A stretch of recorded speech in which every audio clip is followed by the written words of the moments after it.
Why didn't she stay home? I said, "We have an innocent on the X. I'm calling an abort." A voice I didn't recognize answered, "Mission takes priority, no abort." The small girl entered the screen, running to the woman. "You've now got 2 innocents. 1 child, abort. My call." "It's not your call. It's a task force call, and the mission takes priority." The decision made no sense. We had plenty of other opportunities to get this guy, and the non-combatants had the potential to turn the hit into a fiasco. At the very least, it would be impossible to keep the operation from leaking out. "Who the hell is this? Put on the team leader." All I heard was, "Mission takes priority." Then a click as he hung up. I was redialing when another figure entered the room. A man, but not the target. The man didn't turn around, but I knew who it was. The woman's face showed fear, and the child darted behind her back. "I really want to." He listed forward, spilling some of the beer from his ridiculous pink cup onto our table. I stood up. I said, "It's all right. Please leave us alone." My tone was nice, but my glare wasn't. Jennifer saw the challenge going out and stepped between us, looking at me. "Let's go somewhere else." "Why the hell should we leave?" I thought about it, about the trouble we'd get in, about our trip coming up and the unwanted attention I'd draw if I mopped up the deck with all 5 of these assholes, and about the fact that Jennifer had asked, which meant more than the other considerations combined. "All right, you get to pick this time, but walking distance from here." She shook my hand and led us through the throng of the drunken wedding party. We were on the far side of the group when one of the men reached out and pinched her ass, then ducked back into the protection of the pack, giggling. I couldn't believe the audacity. Jennifer and I still didn't know where we stood with each other, whether we were business partners, friends, or something more. One thing was for sure, though. Our relationship... But it certainly wasn't competing as a lead in Tunisian women's fashion. Knuckles had seen very few in his multiple tours here. He said, "Keep eyes on. Keep eyes on. She's eyeballing me. I can't. I'm off target." Knuckles broke protocol and sprinted to the entrance of the courtyard, slowing down to a walking pace when he came within view of the mosque. He saw the burqa take a bag from the mistress as they both walked up the steps and entered the mosque. The gait of the covered woman triggered a memory in Knuckles' mind, gleaned from countless hours of surveillance. Krusty. If it was Krusty, his plan was pretty ingenious, since there was no way a Western male would be able to penetrate a female-only mosque. Krusty didn't have to run any counter-surveillance on his mistress, as they'd be able to lose whoever was on them just by entering. Except we have some tricks as well. He called Blaine, sending him the geotagged picture of their location. "Get Bird's Eye up. Krusty's got some plan," and took a seat at the target table. They ordered something to drink and waited. My pulse started to pick up. Here we go. So far, I appeared to be good, with nobody paying me a second glance. 2 minutes after hit time, a large Arabic man came through the entrance, oozing outward machismo. The only thing stopping the effect was the set of Coke bottle glasses he wore. They made him look ridiculous, like a demented Mr. Magoo. He swaggered in and settled his eyes on the target table. That's him, all bluster and bad attitude. My heart rate began to hum, but I showed no outward sign. I stroked the keys, waiting on the last one, and focused on my screen, running through the mission in my head. I began to second-guess my camera angle, my distance, and everything else. We would only get one shot, and if I screwed this up, there'd be nobody to blame but myself. The man settled himself directly to my back, facing away from me, which sort of sucked because I wouldn't get a facial recognition shot of him. Bryn closed his hands on the briefcase, the handle slick with the blood from the man who'd been lying on it. Someone tapped him on the shoulder, asking if the meat he was leaning over was alive. He said no, and stood up. He pushed through the crowd and reached the street. gripping the briefcase tightly in his hands.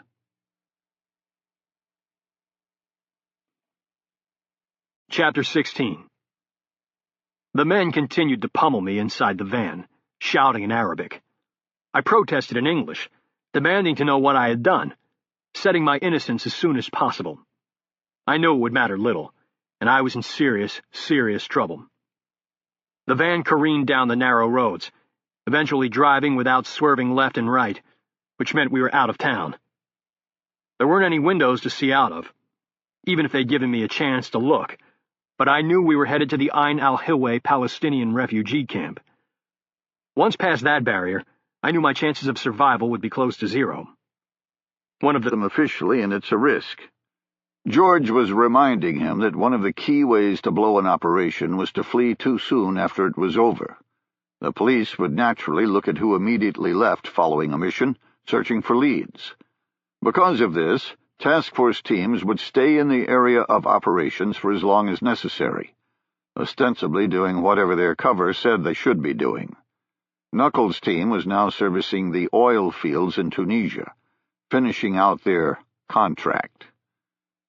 The black hole's still off the coast of Tunisia, right? Yeah.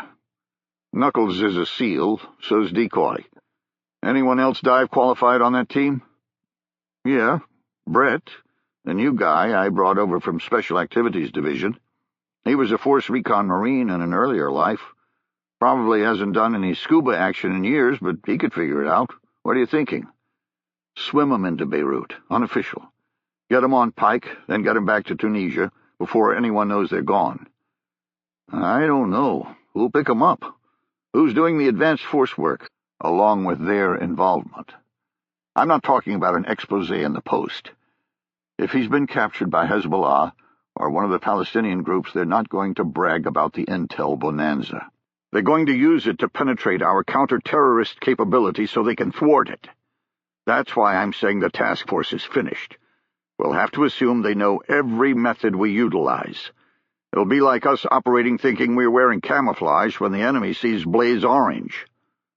Palmer said, didn't we already have an indication that there'd been a penetration from the operation in Tunisia? Didn't he know he was being hunted? Isn't that why you guys took him down as a fleeting target? Kurt said, yes, sir, we thought that, but we were wrong. Turns out Krusty was convinced he was being followed by the new Tunisian government for some heinous things he'd done in support of the old regime. It had nothing to do with terrorism, just a coincidence. This, on the other hand, is the real deal. How long to get a team in there? I've got a warning order to Knuckles in Tunisia. He's the closest one. But it wasn't your meeting. You never said protected. What I did was protect you. Like you pay me to do. Majid and Jafar flipped through the digital stills of the camera, absently looking at the pictures. When they were done, Jafar spoke. You have your uses, infidel, but only so many. You have done us a service until today. Now the killing of the investigator is gathering interest, and you have compounded that by killing an American intelligence operative. What are we to do with you? The assassin blinked. Gathering interest. What the hell does that mean? The tribunal hit was magic. No way can anyone connect anything with you guys. No, not magic. Close, but there were two bodies in the wreckage. The investigator and her boyfriend. Yeah? So fucking what? The boyfriend's face was fractured, like he'd been beaten. I didn't give a damn about anything else. Those two were worth an entire task force team as far as I was concerned. I said, perfect. What's the story on the new guy? Just came over from Special Activities Division. I'm going to swim them in after launching them from Tunis by rotary wing. He was the only other guy who had subsurface infiltration experience. Don't worry, he's solid. He's a former Force Recon guy. Great, a jarhead. No issues here as long as he knows who's in charge, which is something I need to know as well. I was a civilian, and Knuckles was still active duty. Technically, he should be in command, but I was the man on the ground who understood the situation. Kurt smiled and said, You're ground force commander. Like you would have it any other way. I'll let Knuckles know. I knew Knuckles wouldn't care, but would have to make sure this new guy from SAD, which always had a tendency to push things, understood the chain of command. Kurt had finished by giving me PM instructions for another meeting with the case officer, telling me to be prepared to pass off link-up instructions with the team. After feeding the task force everything... Jennifer saw a newspaper in Louis Britt's right hand, the signal that the meeting was safe. She moved straight past the hostess and took a seat at the case officer's table. Now that they could recognize each other, there was no need for the verbal dance to prove who they were. He went through the mad minute again, ensuring they both understood what to say should they be asked about the meeting at a later date, then passed her a key across the table. That's to a locker at the Charles Hello bus station. Inside are the documents and other equipment you asked for. How much equipment? Will I need to bring luggage to conceal it? No, it's in a backpack already. He took a drink of water and surprised her with his next statement. You people have been busy. Taking the fight to the military wing of Hezbollah isn't the smartest thing I've seen, but it is gutsy. Hezbollah? I didn't think they worked in the refugee camps. His turn to be surprised, he said, Palestinian camp? I'm talking about the killing of the Martyrs Battalion leadership. Hezbollah's little covert effect. Looks like a dying hand. Lucas circled around behind him, pulled out his carbon fiber punch blade, and patiently waited for him to finish. When Bari set the pen down, Lucas said, Move the paper to the shelf in front of you. Bari did so, asking, Why? Lucas punched him in the neck with the blade, and watched the man writhe on the ground, bleeding out. Because I didn't want to get blood on it. After the body had quit twitching, Lucas positioned it on the floor with an arm outstretched, holding the pen. He then placed the paper under the hand. He left the computer as it was, with the ghost's Saudi passport prominently displayed on the screen. He knew that any competent forensics team would ascertain in seconds that it was staged, but counted on the bumbling paranoia of Hezbollah not to have the skills or desire to check. With any luck, they'd be chasing the ghost and save him the effort, freeing him up to secure his retirement. His first task was to retrieve his money from the Hawaladar before the man's business closed for the day. After that, he would need to find a suitable replacement passport. He ignored the bleeding horns and the maniacal swerving of the cab driver, lost in his own thoughts. He had a lot of preparations and fewer than 4 days to accomplish them. He hadn't realized the cab had pulled over until the driver rotated completely around and pointed to a massive stone archway crossing the road. Bab al-Yemen. He paid with his dwindling reserve of money, took his suitcase, and gave the name of a travel agency, asking where it was. All he had been told was it was near the gate to the old city. The driver shrugged, saying he had no idea. On his third attempt, he found someone who knew the location and was happy to see it was less than 100 meters away across the square. The Hawala system was usually no more than a form of extra income, a way to make a commission in conjunction with a primary business. In this case, the Hawaladar owned a travel pass. He had given himself an extra hour just for such difficulties, and was pleased he had met so few. It gave him enough time to conduct a reconnaissance of the Al-Ashair Mosque, the location where he was told to meet the AQAP contact. Squeezing through a gap that might or might not have been meant for vehicles, he saw the entrance to the mosque to his front. He killed the engine and waited, surveying the area. Nothing suspicious stood out. A man swatting a donkey pulling a cart, a couple of kids playing in the dirt, a lone woman clad in black carrying a bucket of water. The usual ebb and flow expected from such a town. The mosque showed no activity. Eventually, a boy of 18 or 19 walked up the steps. Dressed in Western clothes consisting of jeans and a T-shirt, he held a newspaper in his right hand. The Signal. The ghost gave him a few minutes, then followed. He found the boy in the large entrance hall, now deserted. The teenager saw him approach and waited, nervously shuffling from one foot to the other. In his heart, he knew it was prudent. With the troubles racking Yemen, and the accusations made that the government was nothing more than a Western puppet, especially given the devastation of U.S. drone strikes on AQAP for the past few years, it would do more harm than good for a U.S. Special Forces team to be seen on an assault, giving the terrorists a propaganda coup.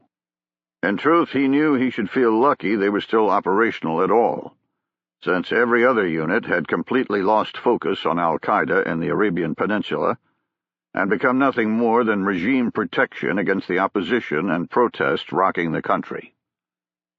Still, Wilcox felt the unit had reached a plateau, and that the only way to increase the effectiveness of the training was to see how the men operated on a live mission. Relying on what the Yemenis said after the fact, knowing their predisposition to whitewash mistakes and glorify every little success, was not efficient.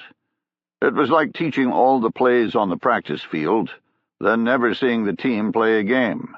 Commander leave the room to the outside. He knew his mission was done, but was feeling some comfort in his ability to escape to fight another day. He collected his dish-dasha and felt the weight of the traitorous cell phone his contact had given him, along with his Saudi passport. He gave a silent prayer of thanks that he had left the Jordanian passport in the car. Having two passports of two different men would have been hard to explain. He then remembered where he had gotten the phone and felt a stab of fear. There was no telling who or what that cell had contacted, and eventually these men would take the phone from him and scan it. At the very least, he needed to delete the call history. He pulled the phone out as surreptitiously as possible and saw he had 2 missed calls and a text message. "Where are you? Call me soon. Your package is ready." It was from the contact, and he'd called while the ghost was being tortured. The boy didn't know what had transpired. Didn't realize the ghost was now viewed as an, "Sir, you know I can't give absolutes, but they've done pretty good so far." "Yeah, right. I've seen a few operations run by Pike go down." "What's he doing right now, shooting out streetlights for fun?" Kurt smiled, knowing he had won. "No, sir. He completely understands the importance of this meeting. He's been given direct orders to stand down from anything until the council is decided. He's just soaking up the Beirut sun right now." Chapter 40. Peeking through the small gap in the curtain behind the front seats of the van, I could see Samir inside his car 3 rows over, nervously fidgeting and glancing at his watch, probably wondering if he'd made the right choice.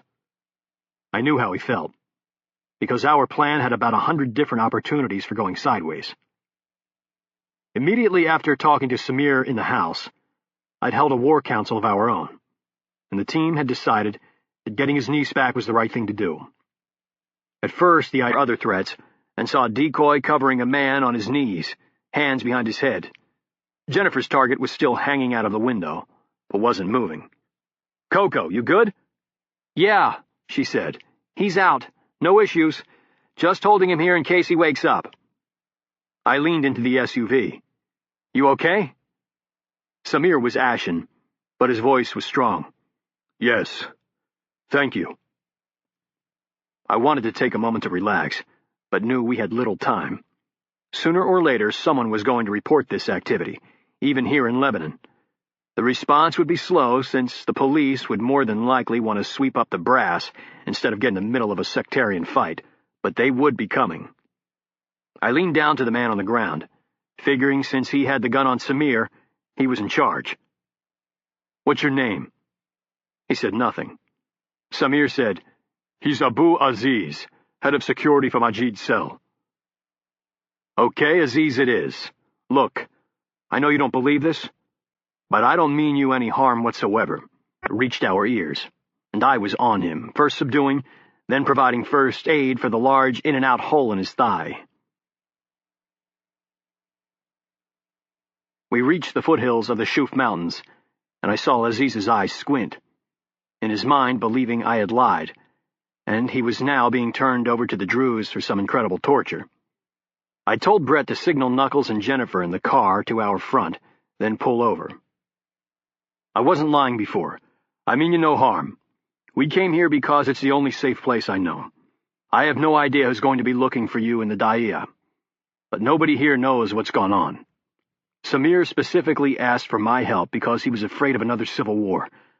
I was told I couldn't harm anyone, and I tried to live up to my promise.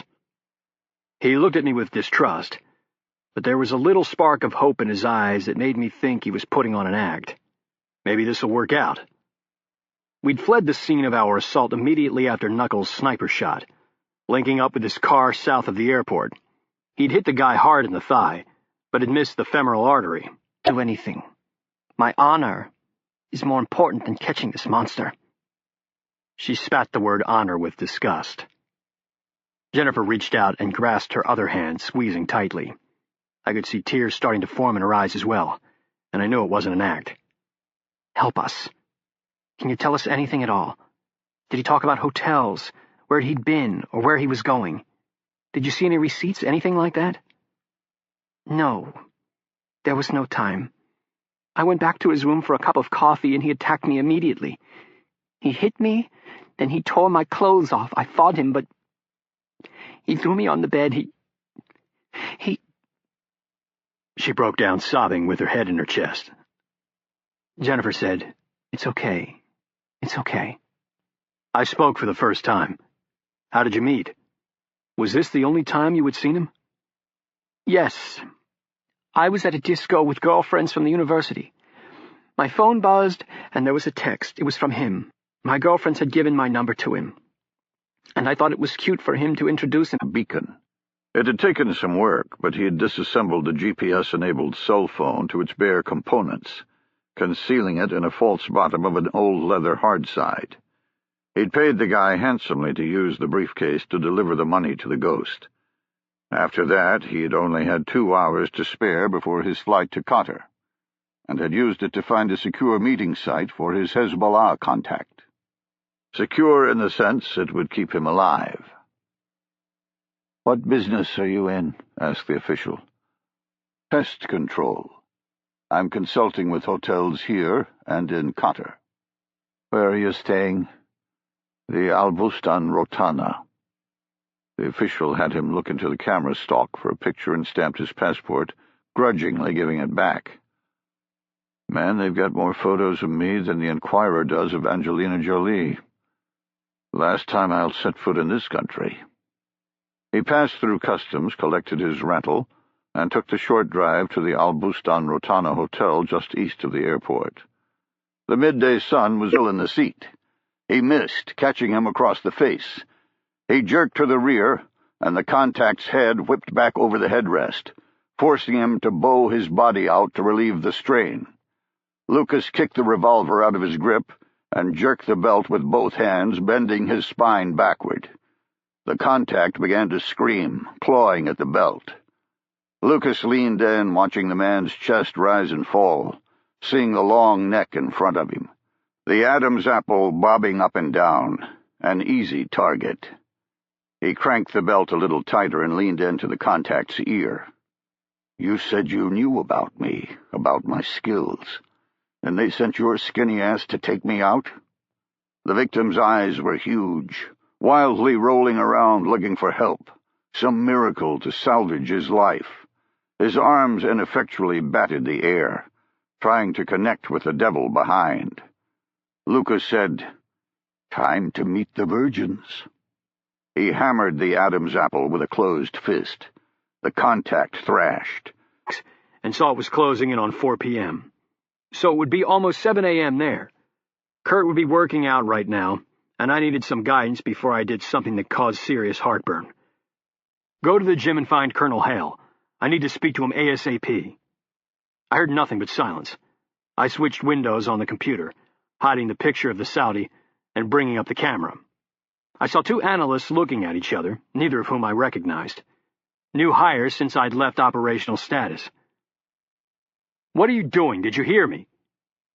One said, Yes, but the station chief told us we had to go through him before seeing Colonel Hale. We aren't allowed to hit up the boss directly. Behind me, Decoy said, "Who hired that ass clown?" "I don't know," I said, "but he's working on a short career." I knew Kurt very well, and there was no way he would want to be cut out of the loop like that. Filters were fine and even necessary, but a blanket edict was stupid. That's how bad things slip through the cracks, because decision-makers don't have the information they needed. "One of you go to the damn section, Blaine, and support package on the way, ETA 18 hours.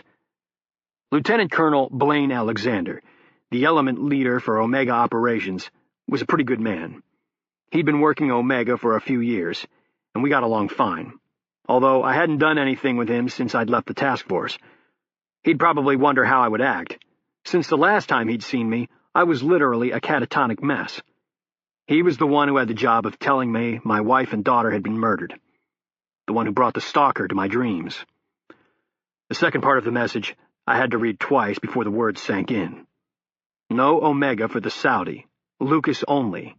Work it, then send back status. I'll re-engage for further operations with what you find out. I couldn't believe it, wondering if they got the sitrep about the shaped charge IED. If they understood the implications of that little device, whoever made it was imaginative and ruthless. The fact that he hadn't pinged on any databases until now told me he had been very, very successful. He didn't wake up with the knowledge of how to create that IED. He'd done it before, probably many times, and in such a manner that he hadn't ever come up as a threat. The Council was playing checkers against a man who was a wizard at chess.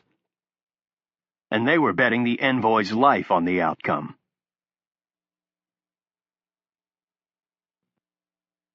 Chapter 53.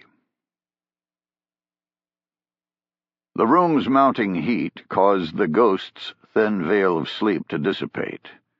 He fought it, knowing he needed the rest. He threw off the threadbare sheet in a final attempt, but it did little to help. The seedy hotel had no air conditioning, and the fan in the room was doing nothing to overcome the swelter of the rising sun. Yesterday afternoon, after getting across the river on a dhow, he had returned to his friend's flat and waited to hear the news of the car bomb. After 4 hours, he had heard nothing, either on the television or on the streets outside. He'd decided to relocate. He knew that simply because he hadn't heard anything didn't mean there wasn't an explosion. So I'm not going to go through a bunch of threats. Here's the deal. The United States Middle Eastern envoy is landing in minutes. I can afford to talk right now, but once that envoy hits the ground, I'll be out of time. I know you're out to kill him. I just don't know how. Tell me that, and you'll spare yourself some pain later, I promise. I expected all sorts of stalling tactics. What I got completely surprised me. Looking relieved, he said, "Pike, I'm on your side. That's what I'm doing here. I know there's a hit planned on the envoy, but it's not me. It's another guy from Lebanon called the Ghost. He's the one targeting the envoy. I'm trying to stop him." Surprised or no, I lightly slapped his face twice, saying, "Cut the crap. What's the plan? The clock's ticking, and I'd rather not destroy the envoy's itinerary by putting him back on a plane." Which of course was a lie. I had no control over McMaster's activities, but I didn't want Lucas to know that. I have no idea. That's the truth. I like that in a woman. He launched into her, throwing a flurry of combinations in an attempt to knock her down. For several seconds, the only noises were the slapping of skin and the panting of the combatants, Jennifer furiously protecting herself against every blow. Lucas backed off, having failed to harm her. Jennifer reached behind her, blindly trying to find the door handle. Lucas saw the move and came in again. This time, having gotten a feel for his technique, Jennifer not only stopped his attack, but she landed 2 more jabs to his face. Lucas backed off again, breathing hard. "You fucking bitch. You're just making this hard on yourself." She said nothing, reaching behind her again for the door handle. Lucas feinted in, and she returned to a crouch. Instead of closing the distance, he grabbed a lamp and hurled it at her head. She ducked, feeling the porcelain shatter against the door above her. Lucas was on her before she could recover, slamming his shin into her thigh, drawing a cry. He followed the kick with a left to her advantage, especially since Lucas hadn't bothered to tie her legs down. She continued to act catatonic, defenseless, simply staring at him with large eyes. Lucas picked up a pillow from the floor. I wish I could have simply talked to Pike. Let him know that it was all professional, just like the targets he attacks. There's nothing personal in it at all. In a way, I'm glad I missed him 3 years ago. He held up the pillow. Someday he'll come to grips with what he is, and he'll see that he's just like me. It's taking him a little longer, but it's true. He and I are the same. He leaned over her. I've heard that suffocation is the most painless way to go. Once you pass out, you feel nothing. Of course, I can't prove it, since no one I've done this to could give me an opinion when it was over. It's the best I can do, given the circumstances. He brought the pillow to her face and hesitated, staring into her eyes. One more news story, just to be sure, and read the same results with a sense of relief. The peace conference in Qatar was going ahead as scheduled, which meant the money transfer would go ahead as well. When he'd arrived yesterday afternoon, the news had been full of reports about the failure of one of the Burj Khalifa's elevators, with sensational stories about the excruciatingly protracted length of time that people floated inside, knowing they were going to die, screaming all the way down until they impacted at terminal velocity with the force of an out-of-control freight train. The fact the Sheikh of Dubai and the United States Middle East envoy were in the building made it that much more salacious, with newscasters breathlessly repeating what little they knew over and over again, adding nothing to the knowledge of what had occurred, but driving the story to a fever pitch. He'd assumed the worst, but finally the Dubai government lifted its censorship blanket, and the news began reporting that both men had lived. Not really caring about their corporeal status, Luke... What's up? Is there an issue? Not really. Just bored. I take it the call hasn't come in yet? Nope, but it's only 10 p.m. He's probably not coming back until after midnight. Can I come in? I really didn't want her to. I didn't need the distraction. I needed to think. Or more precisely, I needed a still room so I wouldn't be forced to think. She saw my reluctance and said, Please, I need to ask you a favor. I opened the door and pointed at the lone chair in the tiny room. I climbed back on the bed. You got a preference on channels? An English one would be nice. I got Doogie Howser in German. Will that work? She smiled. Sure. I flipped the TV, turned down the sound of bad dubbing, and said, What's up? How are you getting to his hotel tonight? Taxi. You think that's smart? Well, it's smarter than walking. Trains have quit running this late. Yeah, that's my point. You'll be remembered when they find Lucas. I mean, you'll probably be one of 2 cabs who stopped there tonight. Like he'd heard a child telling a ghost story and said, You have nothing to worry about here. This isn't Iraq. Well, it's worth money to you if you'll do it. Lucas saw him shrug. Okay. Your money is fine with me. I tried to tell you it wasn't necessary. They made the turn at the roundabout, and Lucas surprised the porter by bailing out of the door the minute the vehicle slowed to a safe speed. Lucas watched him continue on, then backed up into a pile of construction debris, squatting down and looking for the black man. What he saw was the Caucasian pass by, the one who had glanced away in the airport hours ago, and he was following the porter. Not paranoid after all. All he needed was the time it took the CIA men to reach his hotel, 40 minutes max. He hoped the porter could pull off a goose chase that long. He took off at a sprint back toward the roundabout, and took the first passport in her hand. Dropping the subterfuge, Lucas snatched his key without signing and fled across the lobby to the far side. He reached the concierge desk, ignoring the stairs and watching the receptionist desk. The clerk opened the passport, and nothing happened for a split second. Then a violent explosion erupted from the vase. The embedded ball bearings came searing out in a radial arc, decapitating both CIA men and the escort with them. The bodies toppled over, one on top of the other. The receptionist helping the CIA men had fallen behind the counter. Lucas had no idea of her status. The one who had helped him was shredded from the pottery shards of the backblast and was shrieking. The orange-covered briefcase was in pristine condition, still standing next to the fallen men. Lucas ran to the site of the blast as if to aid the downed men. When he crossed back through the lobby, he saw the unknown from the plane fighting his way through security and staring right at Lucas. Lucas had planned on farther. Brett shouted again, and I realized what was happening. Jesus, she's trying to kill him.